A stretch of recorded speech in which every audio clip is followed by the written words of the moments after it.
السلام علیکم ورحمۃ اللہ وبرکاتہ۔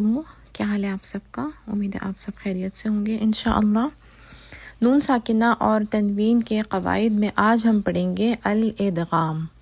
لغت میں اس کی تعریف ہے داخل کرنا یا ملانا، اور اصطلاح میں اس کی تعریف ہے حرف ساکن کا حرف متحرک سے اس طرح سے مل جانا کہ یہ دونوں حروف ایک مشدد حرف میں تبدیل ہو جائیں۔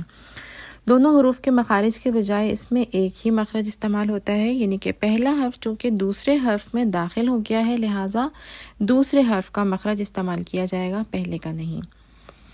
اور ادغام کے حروف ہیں یا، را، میم، لام، واو، نون۔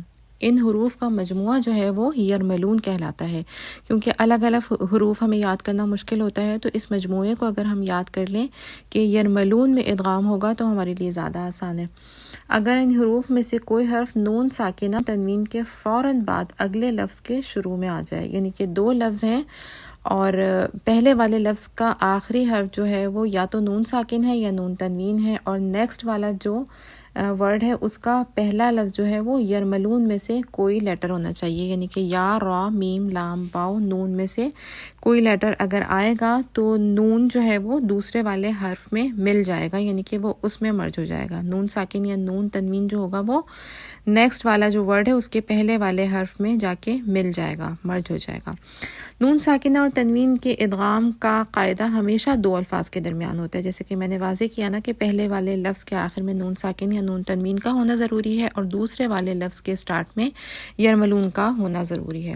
کبھی بھی یہ ایک لفظ میں نہیں ہوگا، جیسے کہ ہم نے مثال دی ہے نا نیچے، من نطفۃ، اب یہ جو من ہے تو یہ ایک لفظ ہے اور نطفۃ ایک لفظ ہے۔ من کا جو آخری حرف ہے وہ ہے نون، اور نیکسٹ والا جو ورڈ ہے اس کا پہلا لفظ ہے، پہلا حرف ہے نون، ٹھیک ہے۔ یرملون میں سے نون آ گیا نا تو پہلا والا نون دوسرے والے نون میں مرج ہو جائے گا اور یہ تشدید میں تبدیل ہو جائے گا، یعنی کہ یہ اس میں مکس ہو کے تھوڑا سا یہاں پہ ہم غنہ کریں گے، من نطفۃ، ٹھیک ہے۔ دوسری والی مثال دیکھیے، قلوب قلوب یومئذ واجفۃ، اس کے اندر دو ادغام ہو رہے ہیں، ایک تو قلوب ایک لفظ ہے، قلوب کے با کے اوپر جو ہے وہ تنوین ہے، ٹھیک ہے، تو تنوین کا ہونا ضروری ہے یا پھر نون ساکن کا ہونا ضروری ہے، تو یہاں پہ رول جو ہے وہ اپلائی ہو گیا نا کہ با کے اوپر تنوین ہے، پھر دوسرا والا جو لفظ ہے اس کا پہلا حرف جو ہے وہ یا ہے،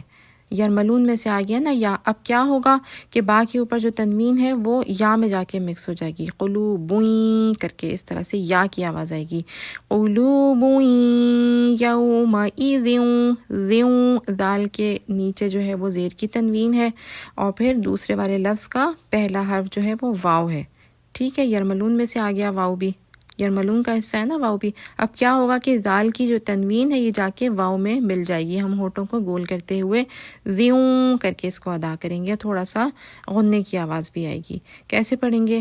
قلوب یومئذ واجفۃ، اس طرح سے، ٹھیک ہے۔ امید ہے آپ کی سمجھ میں آ گیا ہوگا، اس کو آپ لوگ بار بار بھی سن سکتے ہیں، اور ادغام کی کنٹینیوٹی ہم نیکسٹ والی ویڈیو میں بھی کریں گے انشاءاللہ۔ یہ چیپٹر ابھی باقی ہے، اس کو تھوڑا سا مزید سمجھانے کی ضرورت ہے، تو اس کو ہم نیکسٹ ویڈیو میں کریں گے انشاءاللہ۔ ابھی فی الحال آپ اس کو سمجھنے کی کوشش کریں اور اپلائی کرنے کی کوشش کریں انشاءاللہ۔ اللہ سبحانہ و تعالیٰ آپ سے اور ہم سب سے قبول فرمائے، آمین۔ السلام علیکم ورحمۃ اللہ وبرکاتہ۔